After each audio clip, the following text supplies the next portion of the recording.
Et c'est l'heure des market movers. On va retrouver Bernard Prats-Desclos. Bonjour Bernard. Bonjour Roseline.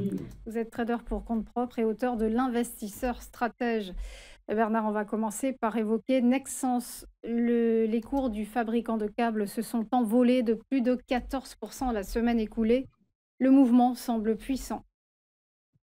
Exactement, et en fait, là, je vous ai proposé un graphique un peu large parce qu'en fait, l'action est en train de dessiner ce qu'on appelle une figure de retournement qui a pris, plusieurs mois puisqu'en fait, si vous prenez, les premières obliques baissières ont commencé en fait au mois de novembre. Vous voyez qu'il a fallu du temps, 7 8 mois pour construire cette configuration. Et là, on a une action qui est venue donc en fin de semaine casser, s'affranchir de cette double zone de résistance parce qu'il y avait des résistances horizontales et cette résistance oblique en bleu, en pointillé bleu.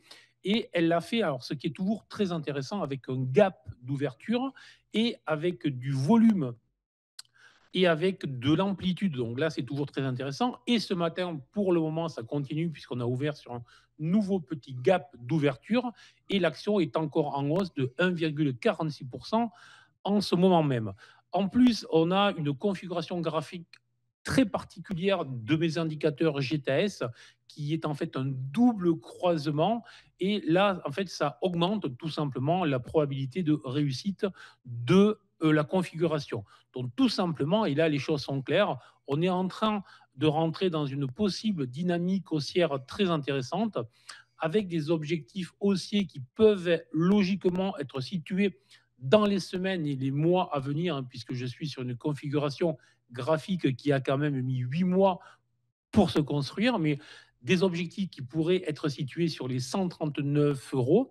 Donc un potentiel très intéressant de plus de 30%. Donc là, ça vaut vraiment évidemment le coup. Et là où c'est très intéressant, c'est qu'en fait, on pourra considérer, il faudra considérer que déjà, on aurait une alerte baissière ou une alerte sur une dynamique moins forte que prévu en cas de fermeture du gap qui a été ouvert entre jeudi et vendredi matin.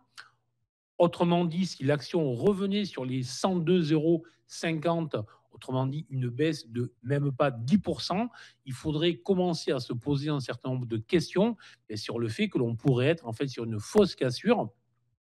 Tout simplement, ça arrive bien évidemment.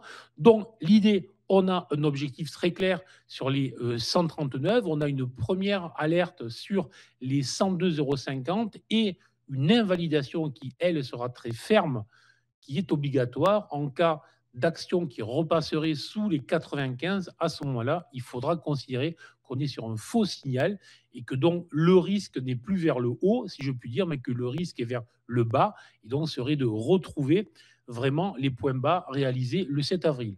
Donc positif sur l'action avec deux niveaux à surveiller, 102,50 €, 95 en support et en stop obligatoire.